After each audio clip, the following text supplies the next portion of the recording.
Hello and welcome to another edition of Video Games to the Max. I'm your host, Sean Garmer, here with me as usual, Mr. Mark Morrison. Howdy. And this is episode 497. And sorry for not having a show last week. I fell asleep.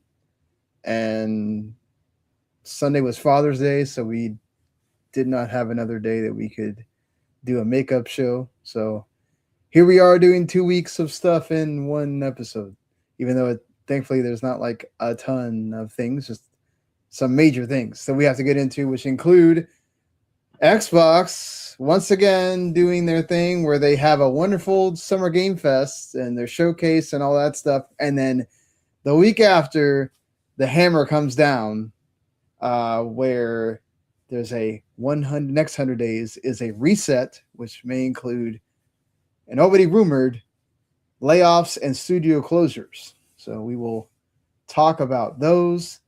And we also have the Valve. Valve actually finally provided us with the Steam Machine prices, which I think they're probably more expensive than most people thought. So we'll get Nope, into that. not me. I mean, that's the one for the 2 terabytes ridiculously crazy. That's almost $1,500. But yes, we have that. We have some other things. Sea of Thieves has a movie, incredibly. I guess they are doing some kind of push into movies, even though Asha says they're not. And some other things going on as well. So we'll get into all that and more right after this.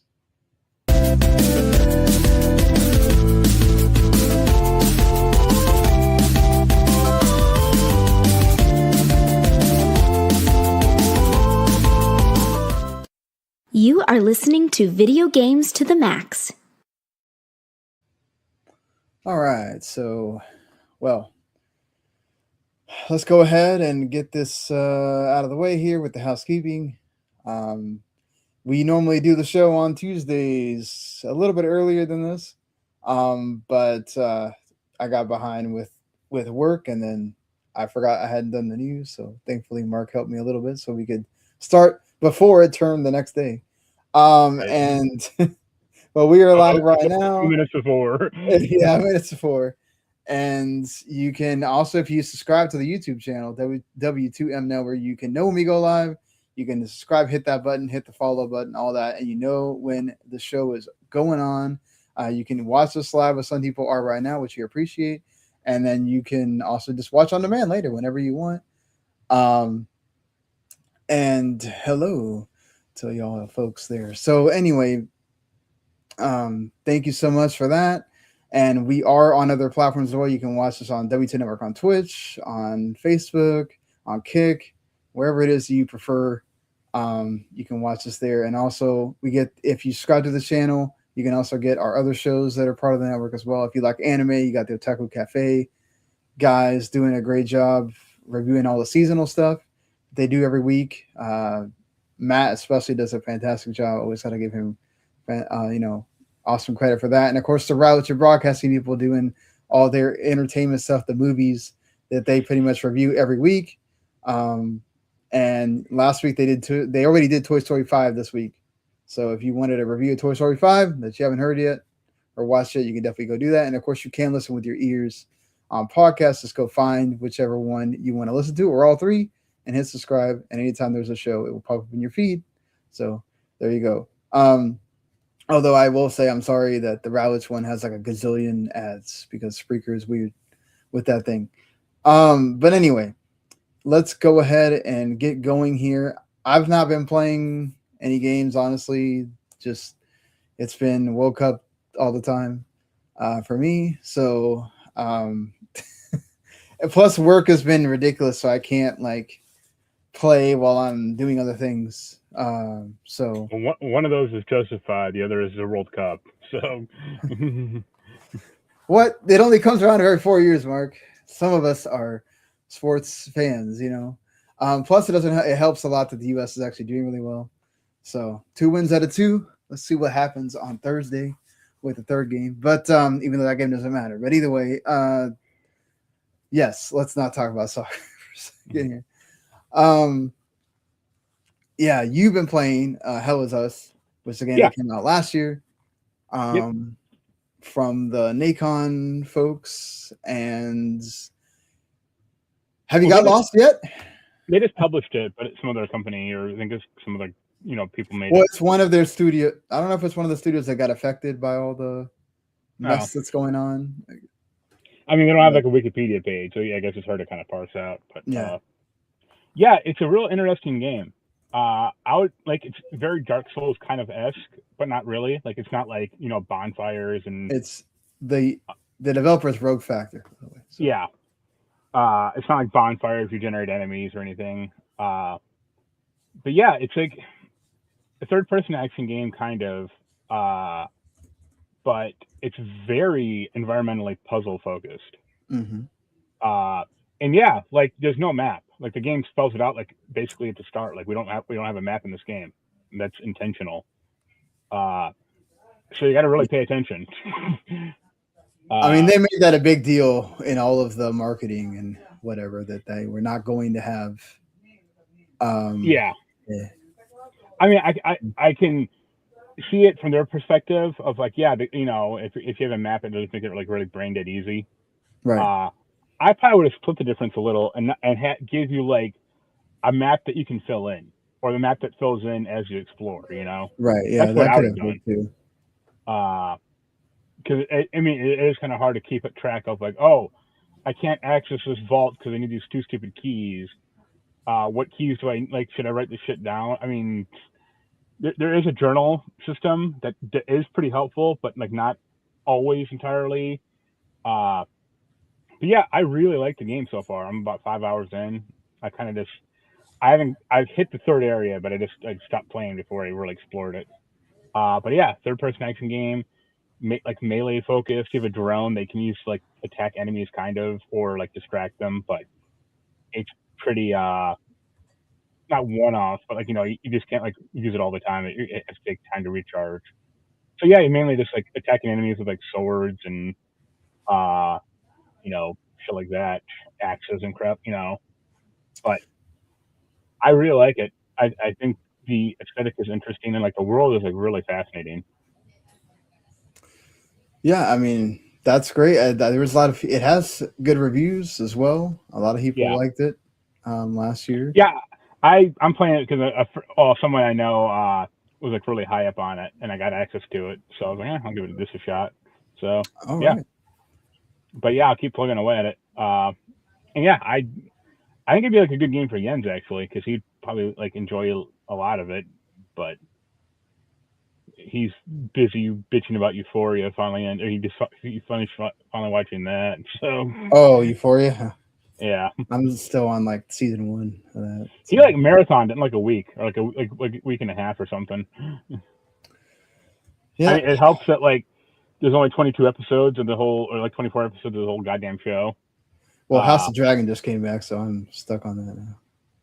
Yeah, but here's the funny thing: I'm playing Hell Is Us, and I'm watching Picket Fences, which is like an early '90s dramedy. Like, I think it was on CBS. And one season of that is 22 episodes. Really? And that's how I'm just watching that. I'm like, this is how TV used to be. It used to be an experience. And HBO was always kind of one of the few that didn't do that. Yeah, HBO would always tend to have like 13 episode seasons for like Oz, like The Sopranos and shit like that.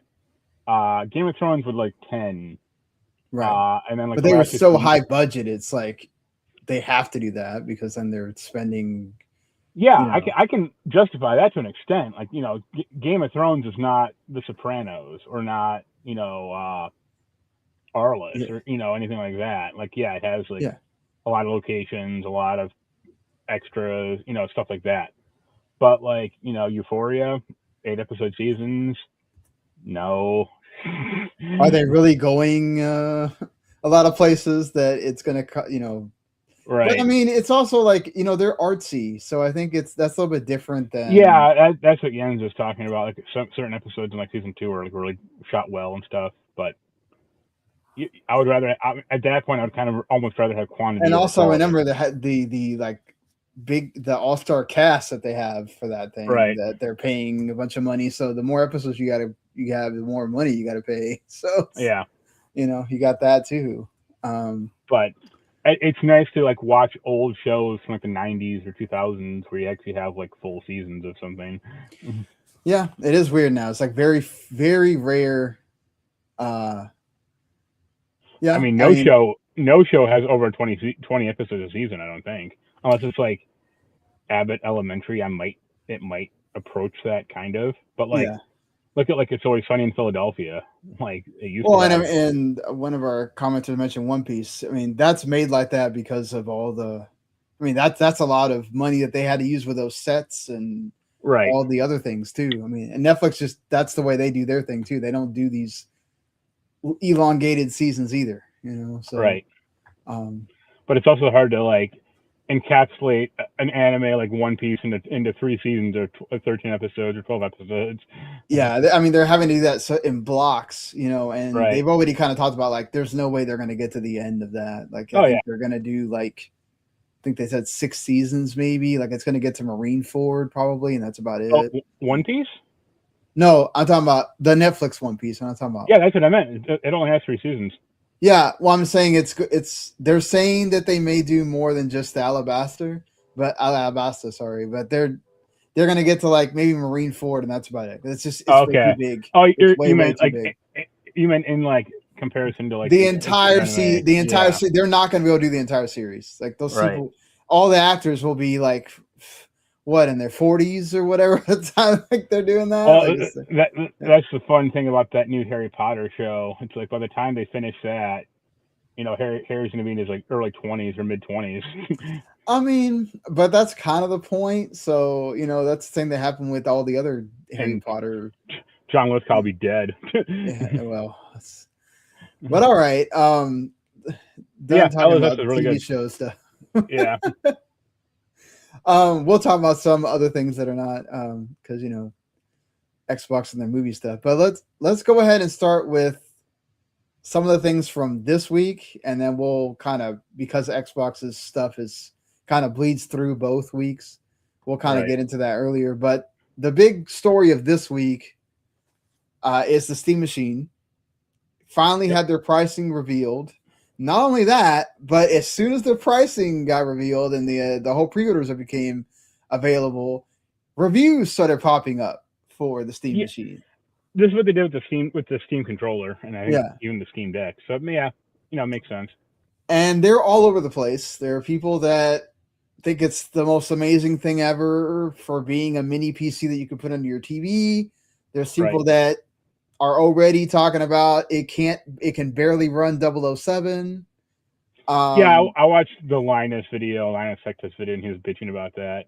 And I mean, yeah, but that's the thing though. If let's be honest here, you got your segment of people that are going to buy that thing to play the indies and whatever, but also paying $1,000 to be an indie machine is kind of expensive. But if you're going to get casuals to buy it, they're going to buy it to want to play the games that are out right now, the big games that are out right now, and then eventually GTA 6. And how the hell is that thing going to run on Steam Machine? And let's I forgot to say that some of this stuff was on medium settings. We're not even talking about like they're trying to do it on high or ultra. We're talking about like just kind of the general settings. They couldn't run some games so at 60 frames or even run them well without like frame gen being on and all that stuff. So this is a machine that like you got to temper your expectations and know what you're getting into. I would definitely make sure you tell your friend that is interested about buying this like what it does, and don't just be like, oh yeah, go buy it, because they may get really upset at spending right. $1,000 for something that can't run all of the games that they want to be able to at some point. But it's 1,049 retail for the 512 gigabyte version without the controller, Yeah. and 1,349 for the 2 terabyte version without the controller. So you can add on money for the versions with controllers, which are $1,128 for the 512 and $1,428 for the 2 terabyte with the controller. And you can do your configurations for whatever area of the world you live in which look astronomical when you're getting into $2,000 prices for some of these things, depending on where you live. So this has got to be even more of a niche than Steam Deck, right? Like, how many people are out here going to buy this thing? I don't know. I think it'll sell out within the first hour. When it How many of launches. that's going to be scalpers thinking they're going to make money? Maybe some, but I don't think it'll be as like they have a lottery system, so that helps. You can't just buy 200 of these things at launch. Right. Or so that'll quite help.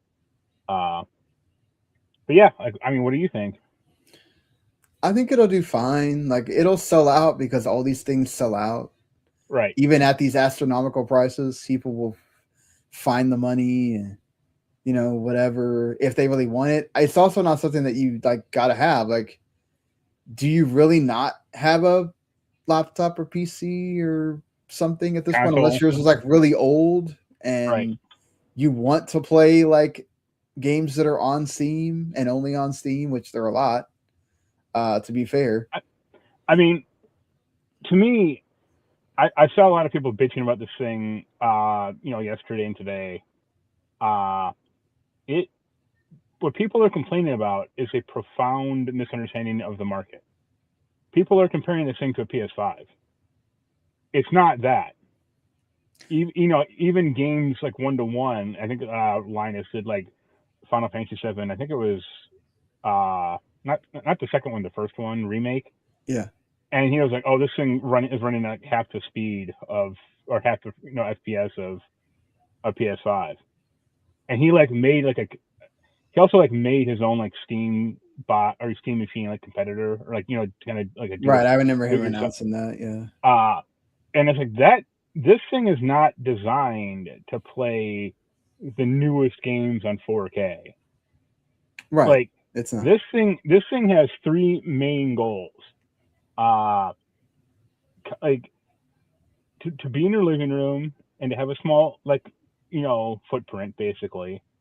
To not have to deal with Windows when you game, and access to your Steam library where you have hopefully access to 20,000 games over the past 25 years. Like, that's what this thing is. It's not, if you want to play GTA 6 on this, hey, it'll probably run badly. Yeah, I mean, that's the thing too, right? Is just this is designed to be like a mid-level PC where you can run some things, but there's going to be things that are just totally out of reach for it. Yeah, I would say like maybe not even mid-level, like slightly below that possibly. But that's not the aim. Like I said, like the aim of this thing isn't to run bleeding edge 4K gaming. The aim of this thing is just to get you in the ecosystem, or like and it's using AI and stuff to run and frame gen, whatever it is, to be able to do a lot of work. So it's not like,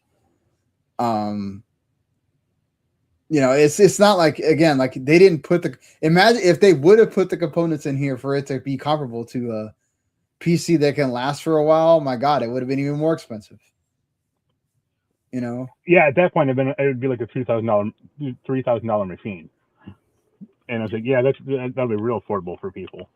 Yeah, it just doesn't make any sense. Yeah, I mean, I saw, and it was supposed to cost $750, right? Originally, which would have been great if they really would have been able to somehow get that without all this crap happening. I imagine the $750 might have been like just for the base model. Yeah, of course. And the $1,000 would be for the good model, basically. But I think that's fine.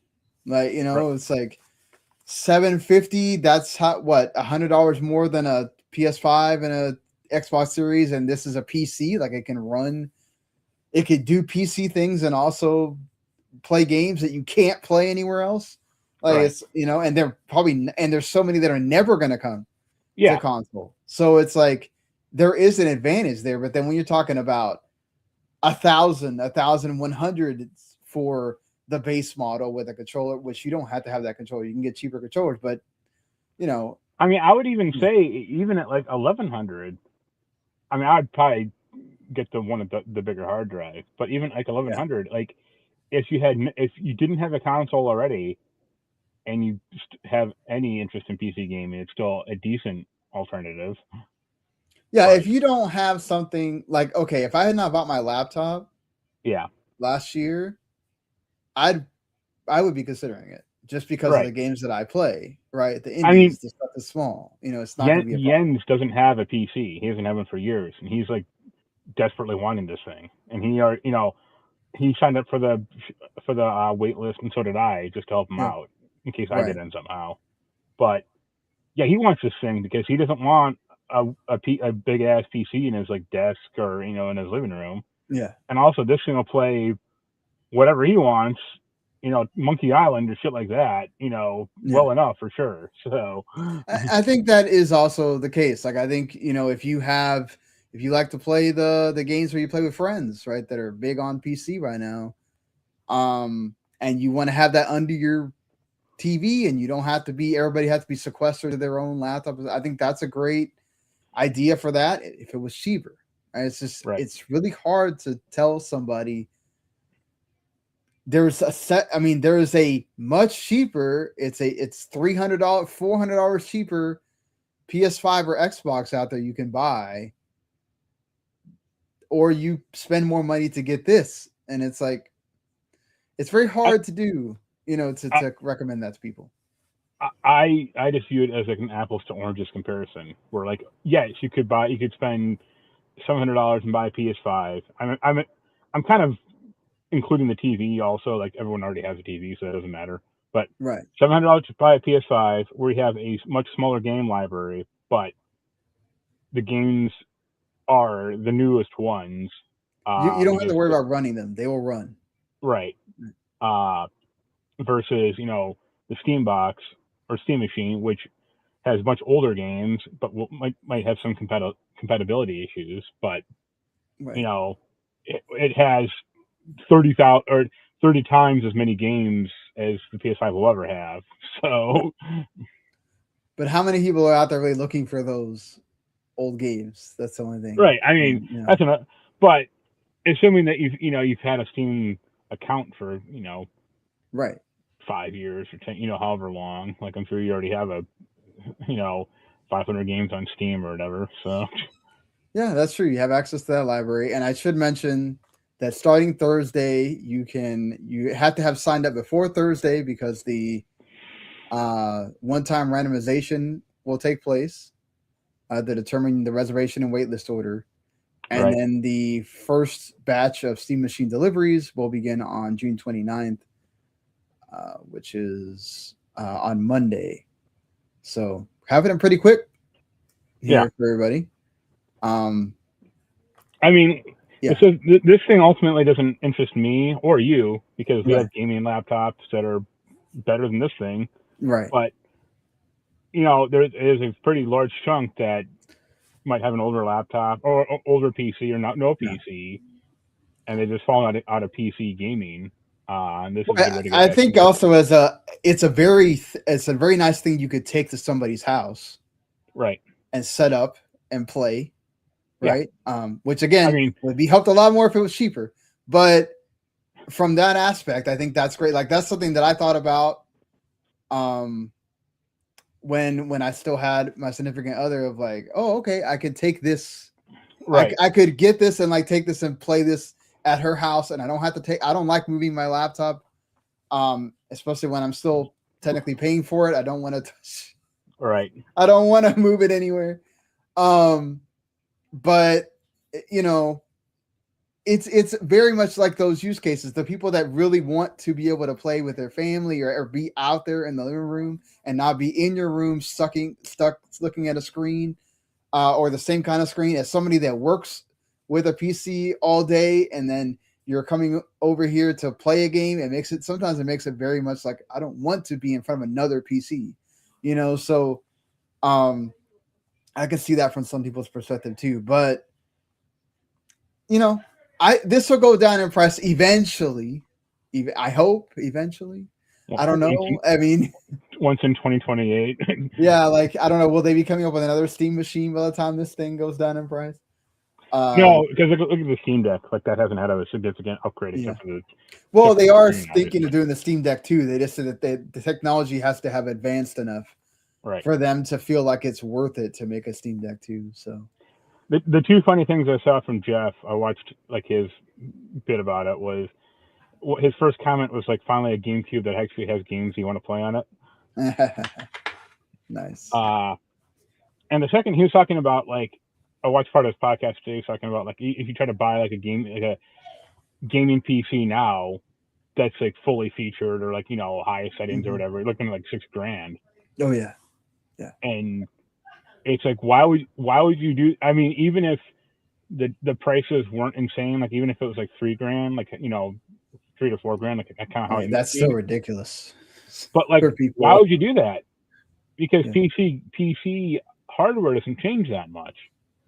Like, at least, especially nowadays, like if the 4070 compared to like the 5070, it's like okay, the 5070 is like better with like video processing or encoding. That's about it. Like game performance might go up a few FPS, but who cares? Right. It's not like a generational leap like how it used to be. So well, I mean, that just goes for everything, really, at this point. But like this thing shooting for like very mid-range specs, it's like because believe me, Steam has or Valve has hardware surveys going back 15 years. They know what people play on. So I think people kept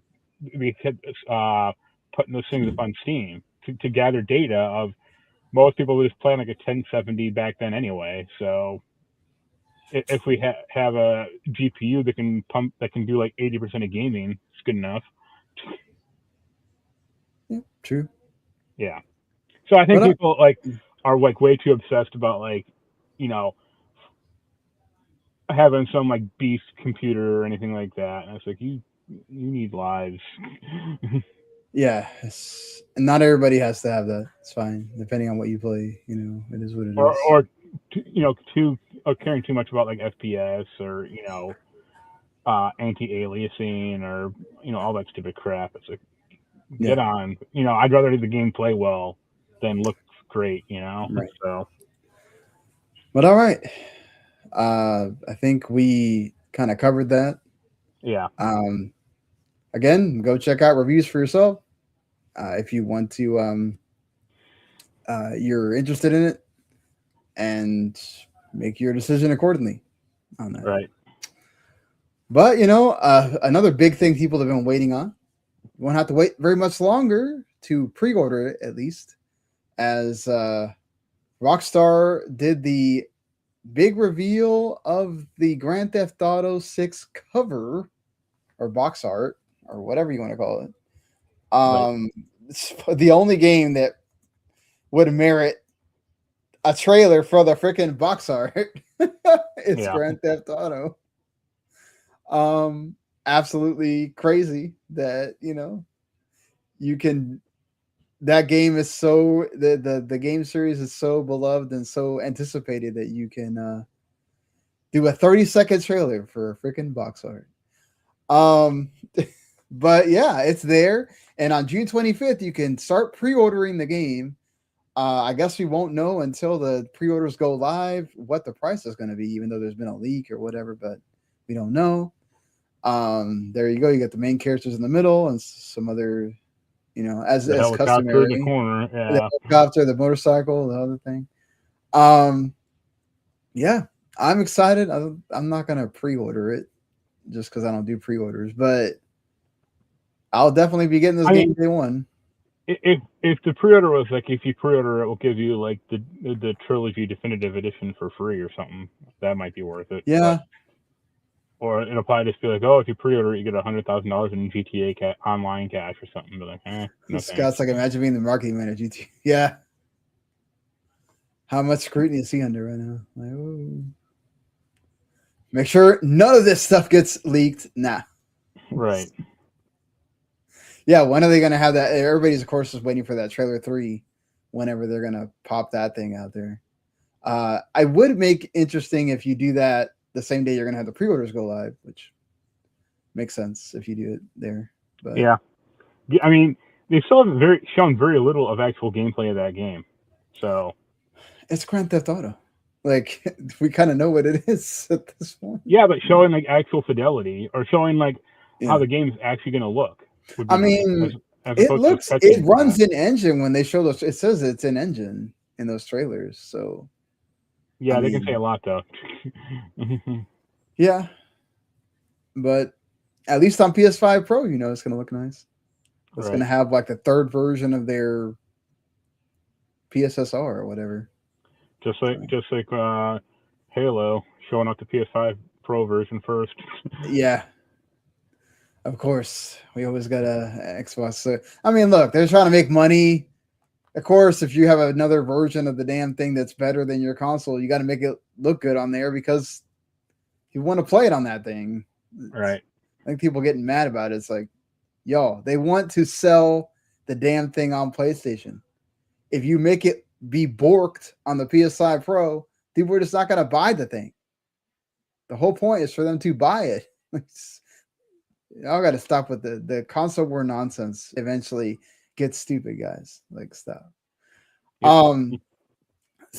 Speaking of console war nonsense, I guess we have console and PC war going on. According to Newzoo, $201.6 billion of revenue after the end of 2025 is where the gaming industry is at.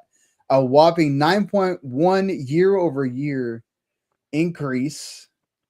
PC delivered a 12% boost year-over-year with 43.6 billion in revenue, and console barely beat it out at 44.7 billion. Again, that boost in PC keeps happening. Would not be surprised if we talk about in 2026 PC beats out console. Right. And then of course mobile, which is ridiculous, makes up like at least 2/3 of that number, or at least half. $113 billion, which is up 10.7%, which is incredible in of itself. Yeah, and that's with people. We're going to talk about a bunch of layoffs happening at smaller Yep. studios. We're going to talk about layoffs happening at big studios. We're going to talk about layoffs happening at big companies. And with all of that, we still have this incredible increase in the whole gaming industry, and they're still anticipating more, obviously off the back of the $8 billion that Take-Two itself thinks it's going to get up in revenue thanks to GTA 6. And that's, of course, is going to spread to the whole industry itself, namely also Xbox and PS5, which will definitely have consoles get sold because of it. And, also just it's going to be a boom for the industry, but, AAA gaming costs have gone up. It's ridiculous. It costs $300 million to make a AAA game now. Right. It's crazy. It's like we're talking about movie numbers, like for a freaking game. So Yeah. I mean, the benefit, I guess, is like, a game will cost 70 or $80, so that helps quite a bit. yeah, but Movie tickets are still, $10, but it's a lot. That's a lot. right. But it just kind of shows again. It's we talk about this in the like macro and micro point of view at times, and then you kind of forget like there's a whole other part of industry of people that buy games that never give two craps about what we're saying or any other podcast is saying. They just go out and buy games, and they don't care about any of this stuff. And this is where you Right. get these numbers, and then it's just kind of left with the other things that are there, which is unfortunate, of people losing jobs at a alarming rate, and it will continue to continue, I'm sure. Yep. Fortunately. So speaking of companies that are doing amazing, Capcom, which is without Onimusha Way of the Sword even coming out, has already won this year, pretty much. There's some news on RE Veronica and RE0 remakes, and there's also news on not having RE5 and RE6 remakes. This is, of course, from the Dust Golem guy insider that all the RE leak stuff comes from. apparently because Ari Veronica and Zero were being made at the same time as Requiem, they apparently are going to be tied to Requiem in a way. Of course, Capcom is basically redoing the whole lore of Resident Evil every time they remake one of these games. Right. Which some people like because it all kinds of makes it all intertwined, and some people can't stand because then they're just redoing stuff that's existed for a long time, like in the case of Veronica. Zero is probably just going to be made better because Zero has the terrible tank controls that nobody likes anymore. So that being said, and then they have apparently no plans to remake RE5 and 6 at this point. I mean, There's a lot of rumors for a while that RE5 was in the works, so interesting. Right. Believe me, I think RE5 and 6 are coming down the pipeline. So yeah, they'll eventually. I know that they say that they have no intention of doing it, but it's like if you're redoing all of the story stuff and all this, like right. adding things and taking things out and remixing it and all that stuff, is like you're gonna do every game but those two. Yeah. Like it's gonna get to a point where you're gonna do them because you want to remake. Well, plus at that point, yeah, way further down the line, they can start remaking Resident Evil 1 again. well, Resident Evil 1 getting remade makes sense because it's been a while, like since GameCube. So, hey, Jordan, what's going on? Yes, you're right. They will do it. Jordan, of course, from the Outer Haven and Analytic Gaming, amazing person over there, handling things by himself. Sometimes almost feels like. But yeah, this is look, and then also you got the news of Capcom, thanks to some certain stores popping it up, and it makes sense because we talked about September 25th, September 24th. It feels like every freaking game is decided they want to come out that week, and Capcom is possibly, maybe they haven't officially announced it themselves, but September 4th might be when it's coming out now instead of September 25th, which should move it up 3 weeks, move it clear of all those games fighting for attention at the bottom, including Control Resident and Silent Hill Townfall. Better move for them? Sure. I mean, it's only 2 days, so That's not just that's 3 weeks. Eh.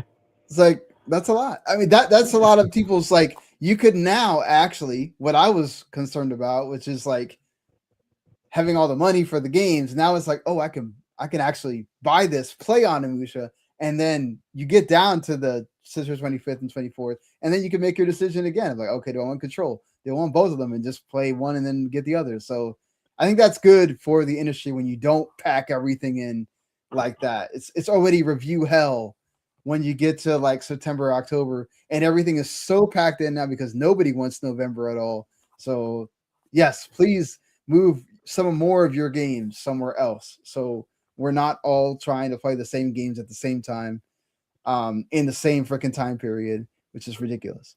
Forget that, man. Just go rent it. Go rent it. Where am I going to? At GameFly? I hope it comes to my door. No. Plus you got the Dawn Walker also coming out that week, and then Marvel's Marine is coming out September 15th. So it kind of gives you a little bit of, in between with all that stuff too. So good on Capcom for, just like Jordan said, developer and publisher of the year, already got it locked up. So yeah, I know Jordan's been excited for Blood of the Dawn Walker, so I can totally see what he means, but I don't know. I'd rather it be just one game that's coming out in the same time frame instead of like 5. So we'll see. Let's see if there's anything else that we need to. Okay, I'll get to all this other small stuff in a second. Let's move on to Xbox, which, like I said at the beginning, this has been a theme with them for the last, feel like, couple of years, where you have this amazing showcase, you're talking about them, and once again, the term that I'm going to give Ryan McCaffrey, because he's the one that kind of just talked, he's the one that brought it up. Stepping on rakes. They can't stop doing it. It felt like Navy with Asha Sharma out there. like leading the revolution of listening to all of the diehards and getting all these small little wins, and then you have a cool showcase, and then it's like, oh, reality Right. is setting in. Now, let's be absolutely clear. No one in Xbox has said the layoffs are happening or that studios have been closed. These are reports and rumors. And now, I will say this in this 100-day reset thing that Asha Sharma put out herself, which she's now done twice, which I appreciate the transparency. Like Phil and Sarah would have never done that. She's being smart. Like the shit's gonna leak anyway, so why not put it out there for everybody to read? Just let people. Now you're using all this flowery language, but she says it at the bottom. She says it at the end. There's gonna be things that are gonna frustrate you, things that are going to surprise you. When somebody says things are gonna frustrate you, surprise you like that, and we can't hide behind hard truths, she is pretty much telling you some stuff you don't want to happen is gonna happen. What that actually means, obviously, still got time to come because apparently they may not be happening until July or whatever. But right now, the reports are not Xbox stating this. Reports are that supposedly Senyo was brought out at Showcase in order to get investors to want to buy Ninja Theory. And now Ninja Theory are trying to basically negotiate their own way so they can just negotiate with who they want to buy them, right? Yep. Then there are also rumors of the other small studios. This is according to Bloomberg, which again, and VGC and other people that are credible people. We're not talking about like leakers and stuff, but again, it's also not Xbox. So let's put that out there.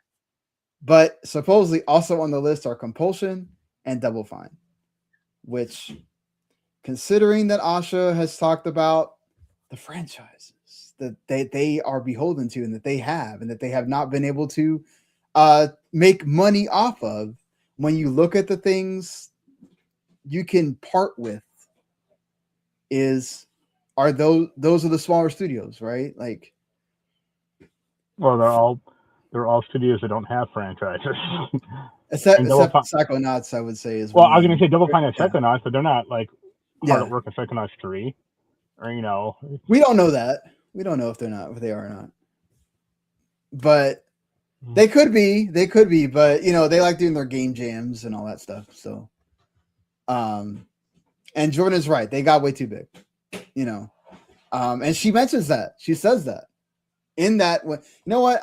This is actually not like a gazillion pages long like the other one that she put out. So I'm going to read some of this, not the fluffy stuff that makes no sense to read because it contradicts what she's saying. But she mentions that there's a 3% accountability margin, that they're down over year, excluding Activision Blizzard King. They, over the past 5 years, they spent $20 billion on investments involving content, platform, and hardware subsidy. Their annual revenue has declined nearly $500 million during that time. This cannot continue going forward. It's a business. Makes sense, right? They can't do that.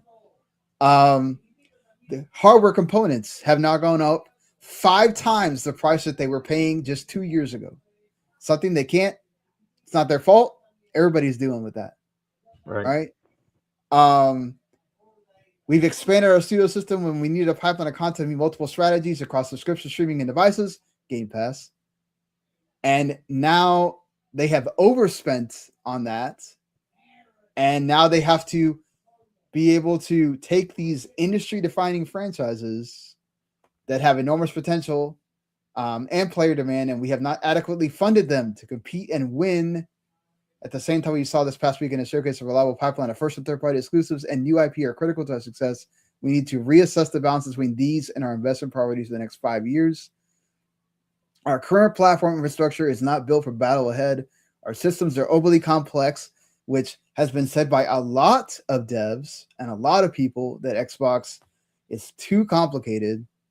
And that's something that Asha said that they needed to do with Helix and make it a lot easier, especially if you're going to have the PC and the Xbox like dual thing going on, where maybe you're just making one SKU for both instead of making two like you used to. And she also again mentions M&A, which is interesting because again, you thought, oh, when they're done with Activision King, Black Blizzard King, they're not doing this. So are you going to lay people off and shut down studios to then go buy other studios? Man, that looks really bad. Yeah, but that's what Yeah. they do. Yeah, They I mean, on that. right. And Jordan is right. That Ninja Theory is valuable because of their technology. And they would be an odd one to close for that. I agree. And they've also been a developer that or a studio that Xbox itself has said has helped the other studios be able to do things when they make games. So it's also an odd one in that way that because of their technology, they've been able to help the other studios be able to, kind of get things done faster or kind of be able to pick their brain and say, okay, how do you do this with your games so that we can do it with ours? The way you should when you have all these studios that you have on in your pipeline. But yeah, I agree with Jordan. I am worried about compulsion games. South of Midnight was a wonderful little game that I liked a lot, but no, they're toast. Yeah. I mean, so is Double Fine. I mean, no, I'm going to be so sad at Double Fine. Here's the thing. I would say compulsion is toast, like, period. I would say Double Fine has a chance possibly, like, of just going indie or, pulling a Bungie or pulling a... somebody investing in them because of their name. Marathon. Right? Or Tim Schafer. But here's the problem. Like, who would do that? Look at, like, what Double Fine has made in the past 8 years. They made Guild, which... And would Xbox allow them to take Psychonauts with them? I think they would, because what are they going to do with it? Right. I mean, hell, look at... It's funny to me, Psychonauts is thinking he fucking Blinks the Time Sweeper, But, like, what has Double Fine done? They did Kiln, which no one really liked, or no one played, let's be honest.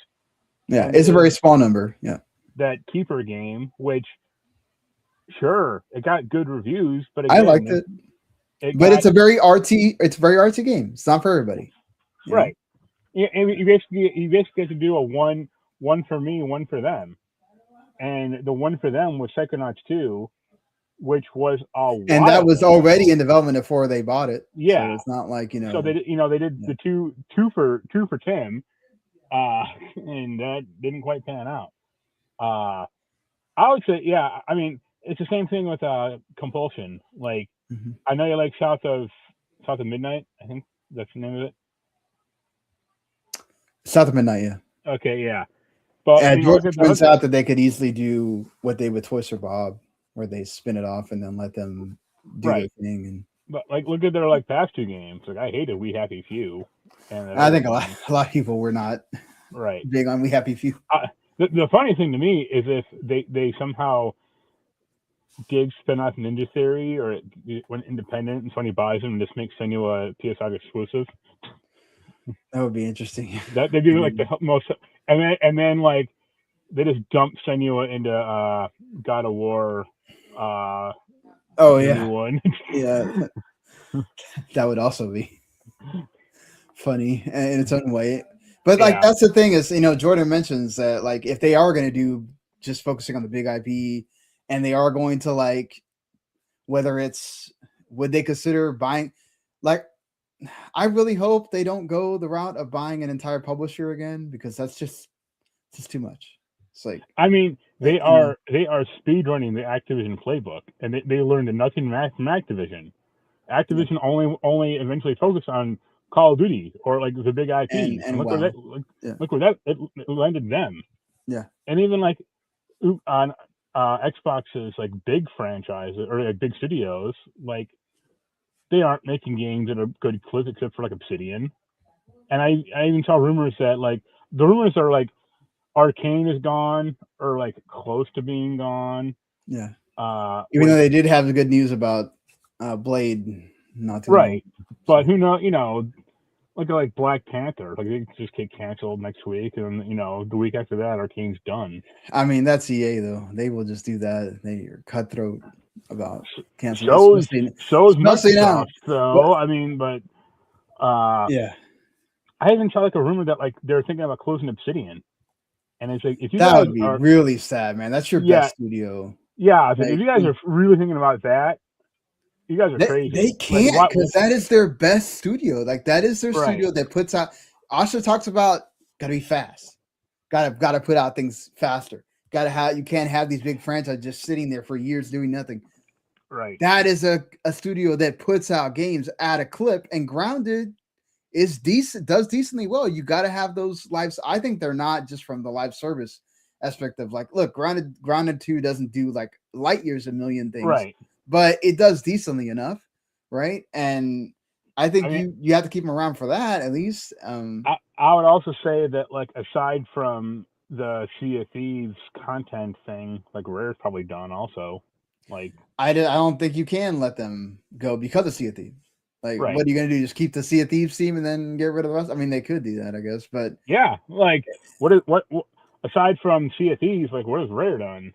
Like I mean that's Microsoft's fault though, because right. they have Banjo Kazooie, and they could get somebody, I a mean, team from Rare to do that. I mean, yeah, I know a lot of people that worked on that game are gone and all that stuff, but just I'm just saying they could put those studios to do things. They just don't. They prefer to do the method of you do what you want to do. Well, the problem is when you do that, and then they come out with things that don't do well. Man, I don't know. Let them give them those franchises that they are known for, and let the people that want to work on them. It sucks. You have a hired treasure trove of franchises that you're never using. just hired Toys for Bob to do a new Banjo Kazooie. I That's thought that's it. what they were going to do, but they did Spyro. So, I mean, not complaining. Spyro looked great, Right. I mean, that's the so problem. Is like it's yeah, the EA problem as well. Like you have a company yeah, that has dozens, if not right. hundreds of And Jordan IPs. brings up a good point. They don't need to do more. You already have Sea of Thieves. It's great. It's getting a movie, for God's sakes.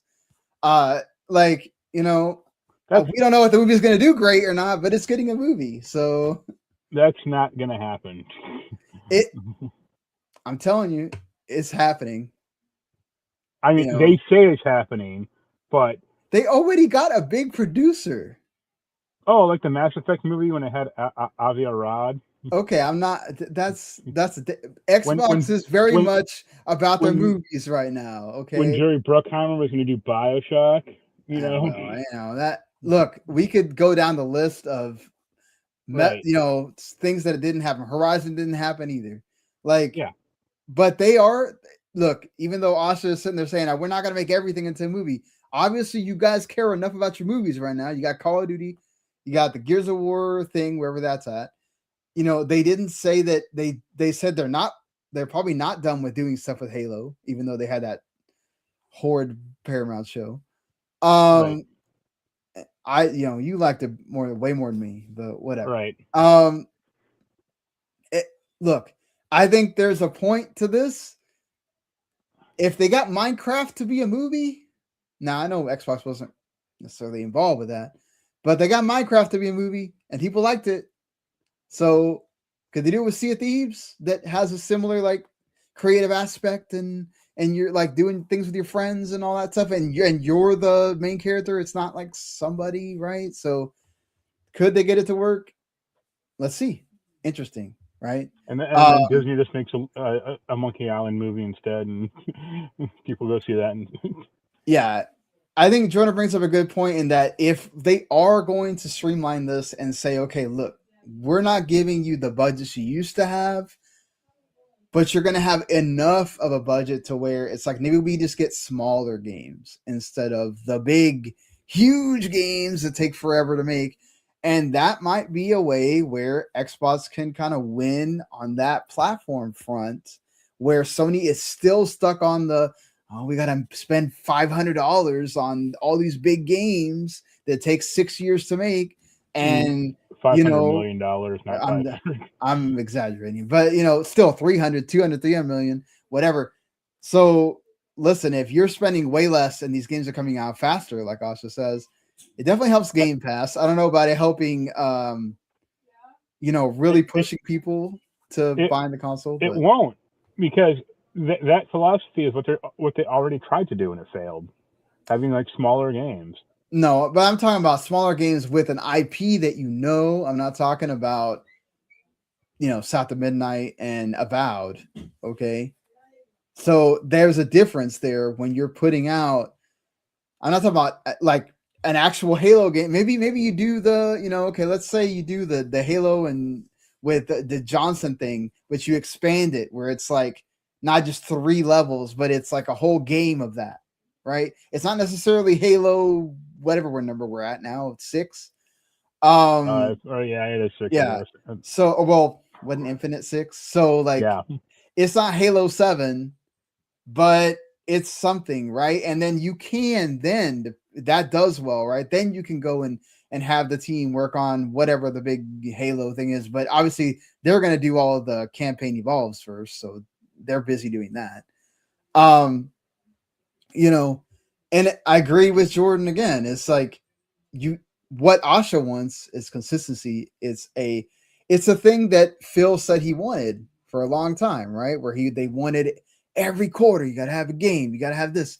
It's like, oh, we finally got that, but we spent way too much money getting there, right? They only got it for one year also. Yeah, And but like it took them so long. It took her them like so long. pie in the sky, like, oh, I want Fable, or I want a Fallout and Elder Scrolls to be more consistent releases. It's like, yeah, good fucking luck then. Well, okay, but she does she does have a point in like focusing on. We definitely don't need to announce things like 5 years in advance, for one. That was just a mistake that they made because they had to get people excited for whatever was happening with Bethesda at that point. I don't think they would have done that now, you know. And it is what Jordan is saying. This is going to be a total full reset point, and I'm okay with that. Like, get your S together. That's what you need to do. You got to figure out what you're doing with Helix. They've said that they're rethinking whatever they're going to do with that, whatever that means. Whatever price points that means that they come up with that. Did you see the rumors they're thinking about like not having third-party stores on Helix? And if they actually consider that is the craziest thing they could ever do. If they did that, It I think it's doesn't really matter because you're gonna be. It's a PC. You're gonna be able to load those things on there. Well, I say So clamp that down. You really think they would? Yeah. You think they'd get to the point where they'd give you a version of Windows where you don't have access to Windows? Yeah. So you're essentially saying they're going to make another Xbox console instead of what they're supposed to make, which is a PC with the Xbox in it. I think they are so beholden to like, we want our the storefront and Game Pass to do well, that if they're like, we're not going to allow Steam on this thing. But it never made sense in the first place. Like, once you allow Steam on your console is dead. Why would I buy anything from the Microsoft Store if you're allowing me to go to another PC store where everything is cheaper? There's constant sales. Yeah. And there's games on it the Microsoft Store will never have. Why would I ever touch the Microsoft Store? It never made sense in the first place if you're going to have that console. So then why have this thing if you're not going to have it be like an Xbox branded Steam machine, basically? Why have this thing be a PC at all?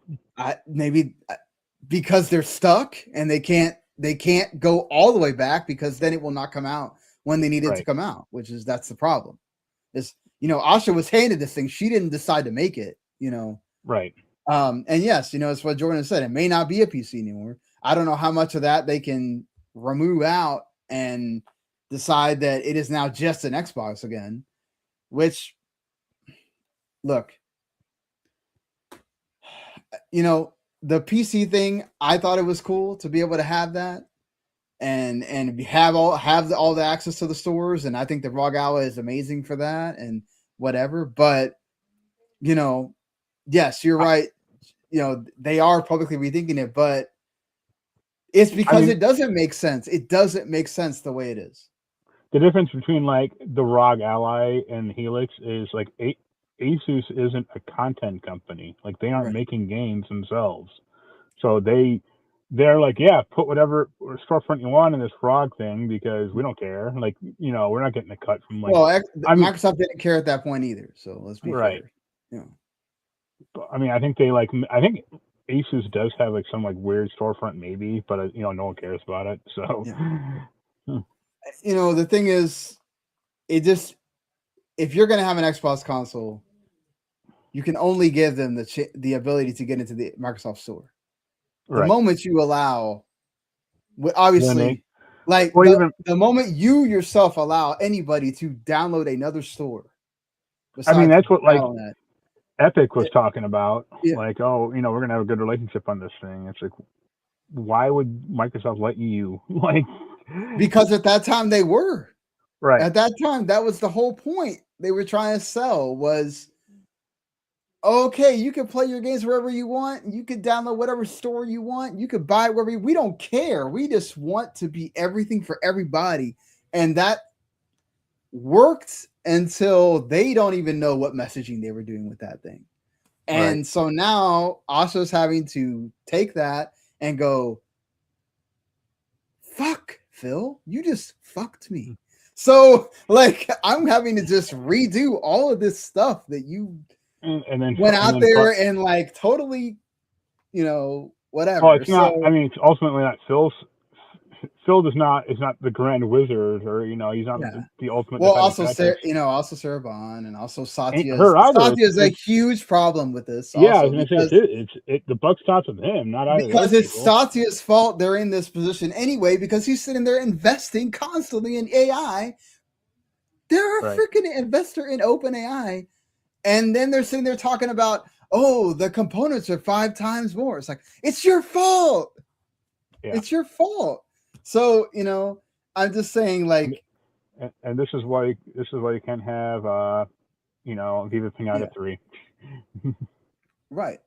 And yes, Jordan is right. They were focusing on Game Pass at the time. Game Pass was the huge thing, but then of course they also hurt Game Pass by doing the stupid price increase, which I get they had to do at the time or whatever their reasoning was.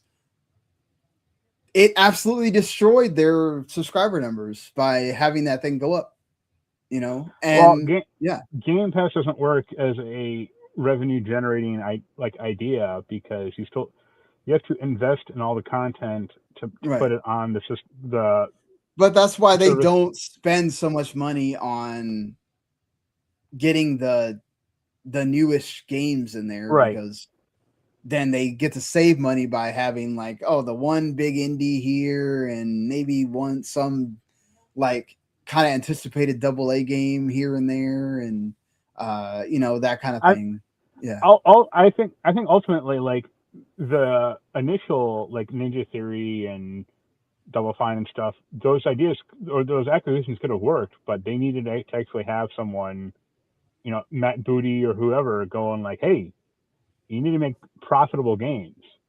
And your idea or like their idea, like, oh, we're going to make prestige titles like House of Midnight. It's like, who's buying this thing? Like, we don't care. Like, it could be the greatest game ever, but if only 10 people buy it. Right. But I mean, I understood what Phil was trying to do. But like, and it's the same problem. I mean, I'm not just bagging on House of Midnight. I mean, I would say Double Fine is like House of Midnight. I didn't really interest me, but it looks like an actual game. Yeah. But like what Double Fine has done for the past 8 years is just like dick around and make 2 games that no one is going to buy. Right. But I think, the whole point is like they are pretty much doing what Sony used to do. Right. The Sony Japan stuff, all the prestige stuff that they have now decided to do away with. Right. And essentially Astrobot is the only remaining sort of game like that's like, oh, we're going to be funny and quirky and do weird things, and it's going to have the whole Sony history Right. in it and all that stuff, right? Like Xbox was trying to do that of like, let me have these games that are maybe not for everybody on out there that just plays Call of Duty and EA Sports FC and all that, but the gamer, the hardcore gamer, like you get your little artsy games. And I think that was nice, and it was cool that Phil cared so much about games that existed. But unfortunately, the reality of everything that is just very much like movies, everything's gone into these big franchises. Now what's happening, right? You're I mean, getting go ahead. no, I was going to say like your idea. I mean, sure, but I think like back to the old IP problem of like Microsoft has so much IP now, especially that they don't do anything with. And here's a good example, like Wolfenstein, Yeah, not the new ones, not Wolfenstein, like the recent the ones. old ones. They made Yeah. a 2009 Wolfenstein game. Raven put it out. That was pretty well regarded back in the day.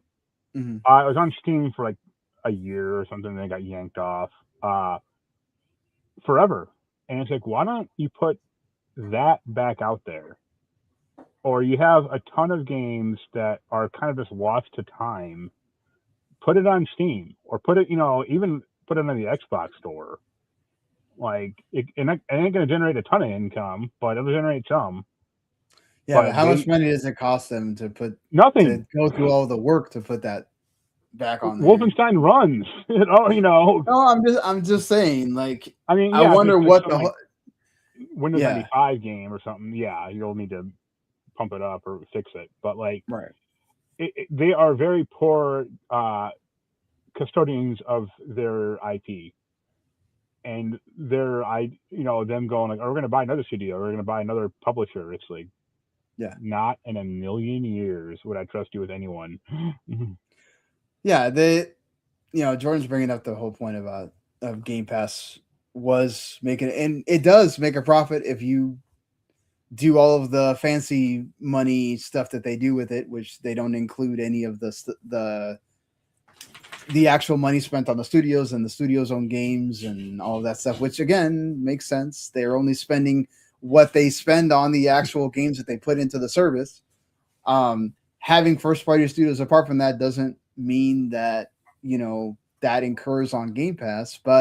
And yes, you are right that it did make a lot of money in its first 5 years because it was new and everybody liked it. And Right. Xbox was spending a lot of money on getting big AAA games for that also. And then you had publishers that were willing to give you games for Game Pass. Now publishers have gone back to the well of going, I don't want my game on Game Pass because it will not sell unless you're Sega and they just love Game Pass.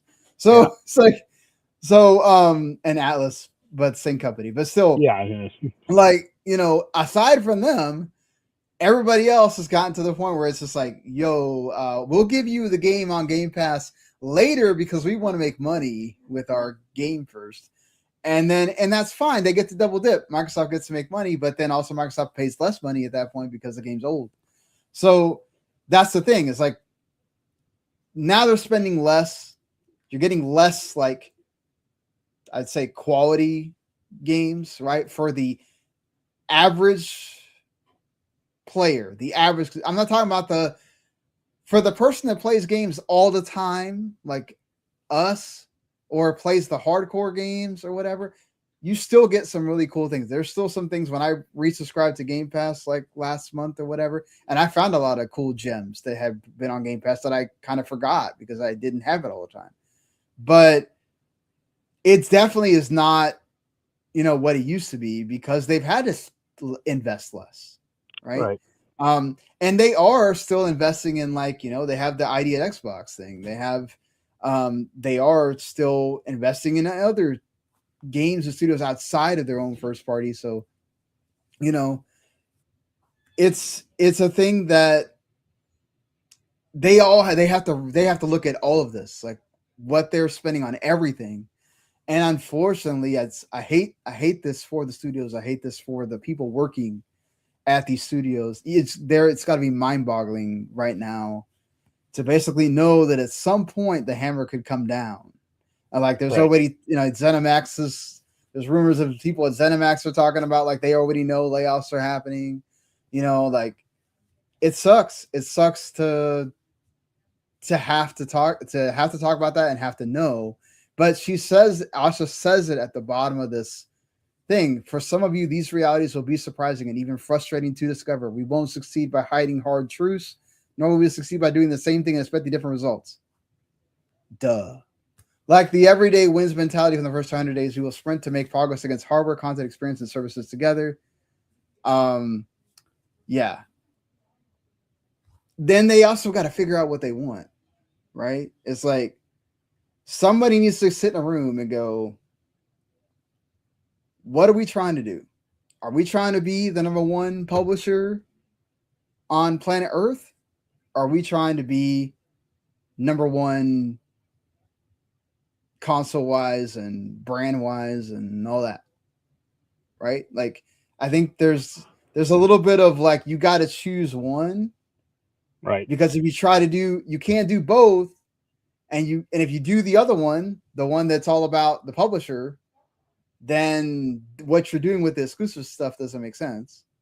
So hopefully this means that if they really are going towards the part of like, we want to try to be number one in console. We want to try to be a player again, instead of being, oh, we're just out here having fun because we're Xbox, right? We want to be actually in the conversation again.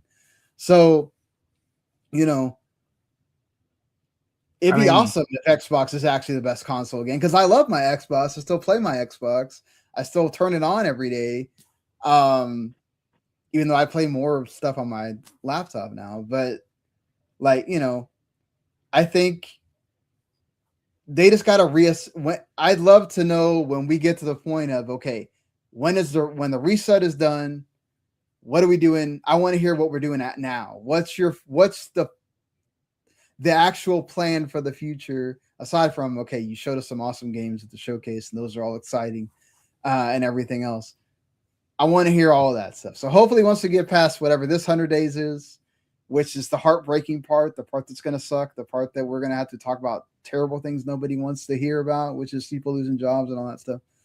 I just really hope that they have a focus and a goal, and they don't deviate from that, and we don't start talking out both sides of our mouth again, and we don't start going, oh, we're going to do a little bit over here and a little bit over there. It's like, nah, this is where we're going. That's it. Tunnel vision. We're going here. That's it. Satya, stop investing in freaking AI and screwing us over. And, hopefully the AI bubble would just die and we don't have to worry about that part. And then, we're headed to Xbox being cool again, being good again. So. And then once AI dies, and get back to NFTs. No, let's not go through that cycle again, please. We should clear that. Let's not. But listen, we'll see if this week is the week that something happens or not. Hopefully not. But if it does, then we'll talk about it on the next episode. Right. Unfortunately, we do have to talk about. Well, I should also mention too that apparently, if you're wanting to play Halo Campaign Evolved on PS5, you're gonna have to use the Xbox gamer tag. So if you don't have an Xbox gamer tag, you want to play Halo. I could just like link your account to it or something. But yeah, you can. It's better than like what was initially said, where both players need to have like PS5 or PS Plus. Yeah, PS Plus. That's bad. Like don't make people have to jump through more hoops to play your damn game. Right. I mean, it's crazy. It's crazy that you need to do sign in at all, really. PlayStation does it. So they do it with BattleNet. They do it with all the other stuff. Like I mean, especially for like a couch co-op game. Yeah. Like, but I mean, they basically say want to know who's playing. Essentially, that's right. just their way of knowing who's playing. Make a guest account and be like, here you go. Yeah. But moving on from that, also I mentioned that Sea of Thieves is getting a movie. It won't happen, but go on. Why do you have to like be the, you don't have to negative Nancy it before it's even like been a thing. But yes, I do, because so many movie projects get announced and nothing ever happens. So I know what you mean, but at least they have Matt Booty on here talking about look, the main character of Sea of Thieves is the game, is the actual player and the community. So if you sit down and think about Sea of Thieves, it's not who are the main characters. What's the plot? It's a super social game, but there's a ton of Sea of Thieves. It's built on a very cooperative community. So what are they going to do for the movie? Oh, yeah. That just sounds like Captain N, the Game Master, where like some kid gets sucked into Sea of Thieves. Yeah, that's true. But it does have Destin Daniel Cretton set to produce, which, you know, with his company Hisaku Films, which, you know, he's worked with Marvel on Shang-Chi and Wonder Man, which is freaking great. People should go watch that show.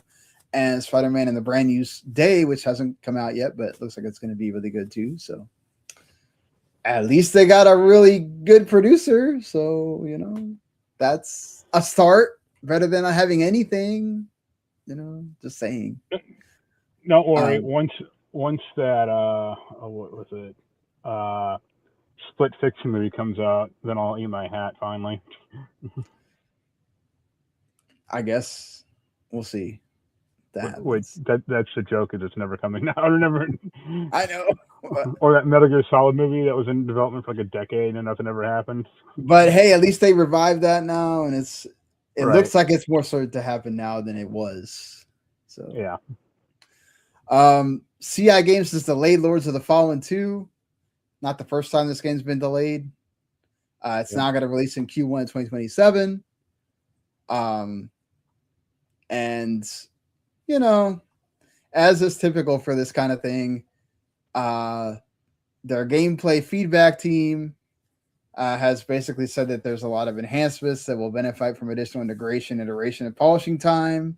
So they're going to take that time to release the game in a better state at a different time of the year. I think that's fine. How many people were really anticipating Lords of the Fallen 2, to be honest? By improvements, they should just get, what is it, From Software to make it? Yeah. I mean, that would be the easy thing, but, you know, they want to do their own thing. So EA is doing a third round of layoffs, according to Kotaku. These are not people involved with game development. It is apparently just like IT and customer support and trust and safety people and recruitment, which these people all matter. I'm not saying they don't. Well, this is designed to help them with their new EA advertising initiative. Yeah, we are all owned by the Saudis. Get ready for that. Right. 93.4%, if you forgot, it's going to be owned by them at some point next year, probably. Sadly, but it is what it is. And then for some reason, the Saudi team will be the best team in that soccer game. Yo, don't start messing with EA Sports FC. Just you know, why does the Saudi team have a rating of 200% when every other team is like 80? Yeah, they just start putting like random players on that Saudi team just to like. I didn't know Messi was part of the Saudis, but okay. I mean, Ronaldo has now been transplanted over to instead of playing for Portugal. Yeah. But sad news. Some indie development teams have been shut down. Including Mio Memories of Orbit, which is a cool little Metroidvania game that came out earlier this year. Keith reviewed it for Outer Haven, if I'm not mistaken. And yeah, man. I can't say Dos de Semis is closing its doors. They had a small little group of 10 people working. They were founded in 2017. They were acquired by Focus Entertainment in 2021 because Focus wanted to show that they are supporting the French development scene. They came out with this cool little game this year, and then, wow, didn't even last 6 months after that. And it lasted longer than other teams that just put out a game like a month ago and got shut the fuck down. Yep. Luna Abyss, which that game is actually interesting. Both these games are on Game Pass. Mio Memories of Orbit is on Game Pass. It was the first like kind of known game to launch for this year, and then Lunar Abyss also came to Game Pass when it came out on May 21st. The entire, which that game is really cool. You should also go play that. It was made redundant by Koali, their publisher, and including the CEO of Koali Labs. So that's not really good. Of course, Koali is a UK company. They were founded 15 years ago, so they've been around a while.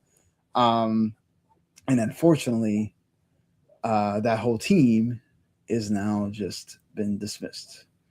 Gosh, that absolutely sucks.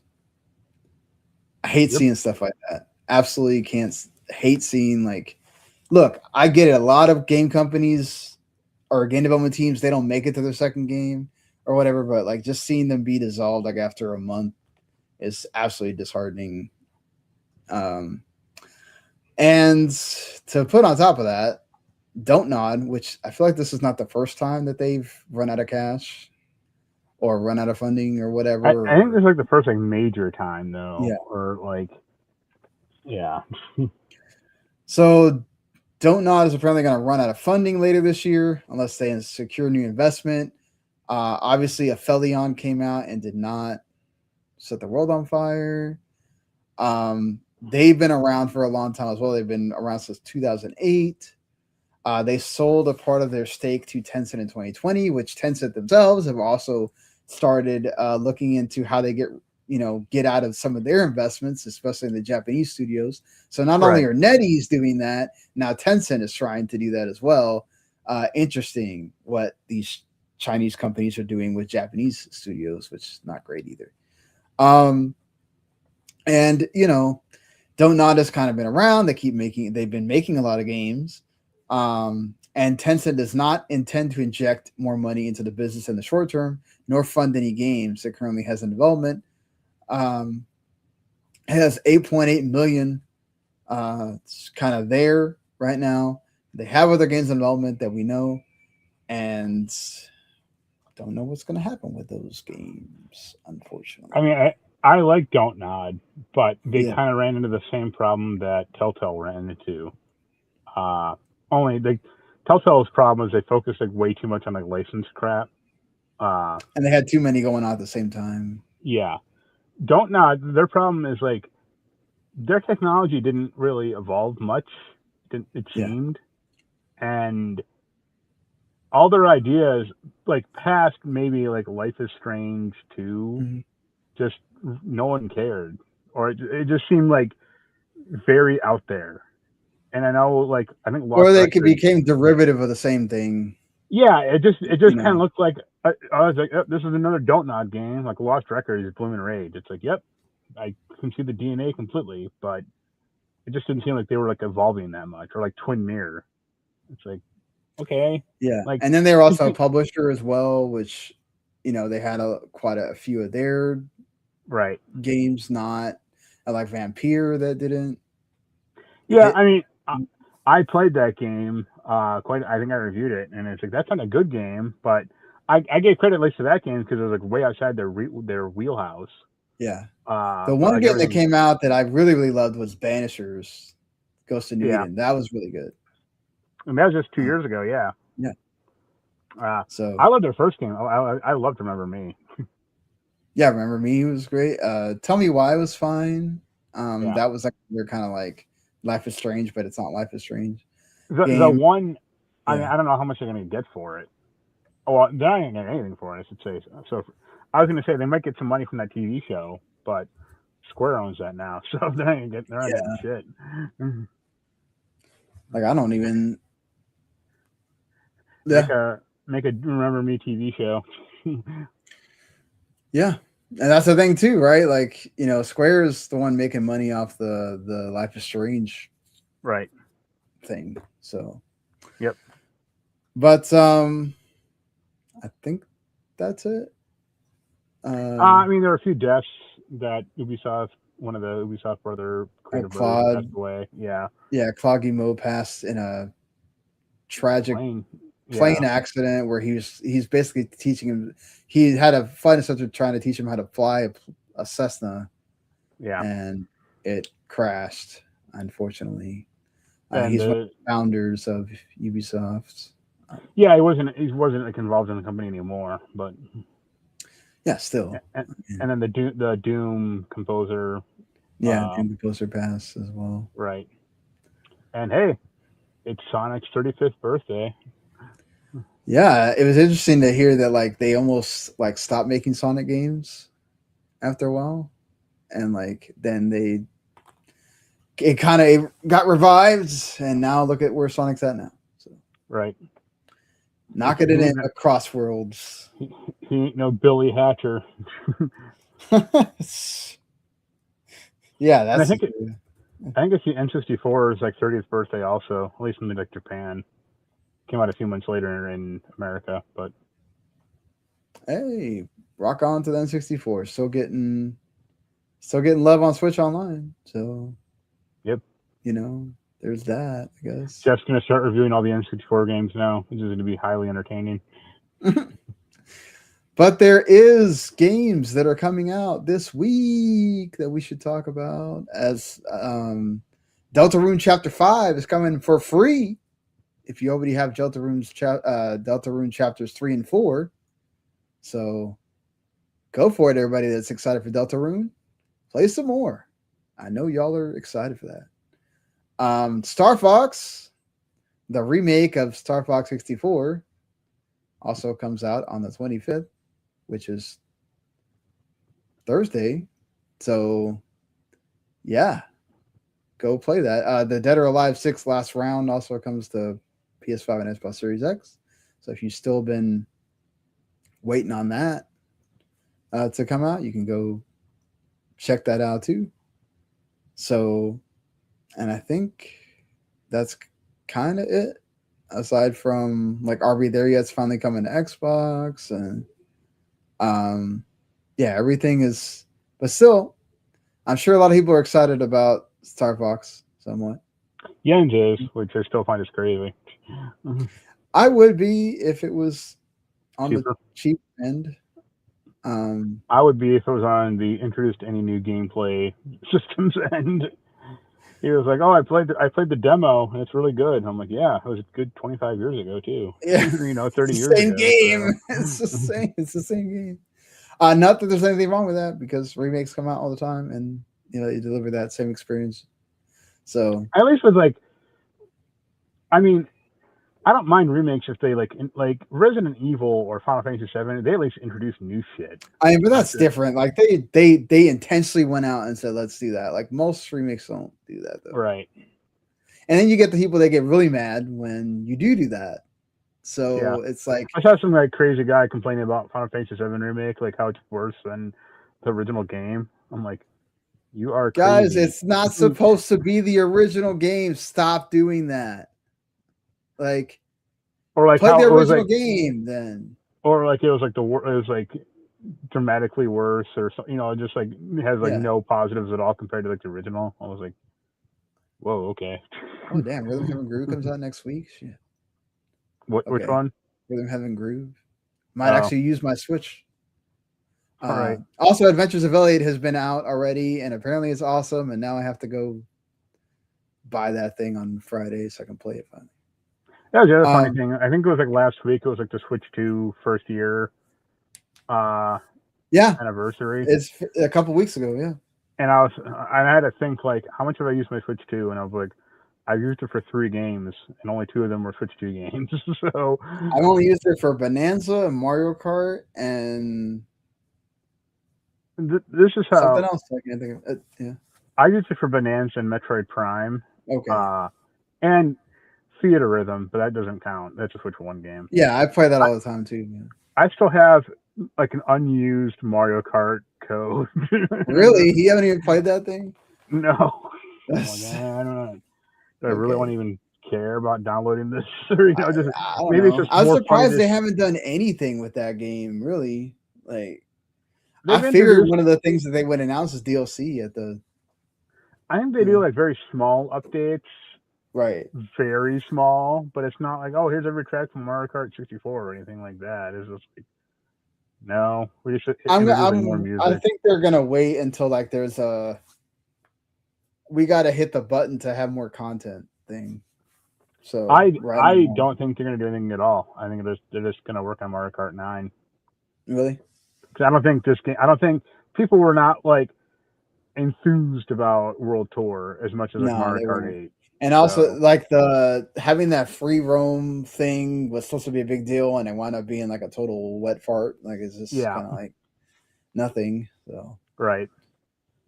but all right, So, that's it. I think for this week's episode, we will be back next week yep. with more stuff to talk about. So until then, everybody, see you later. Later.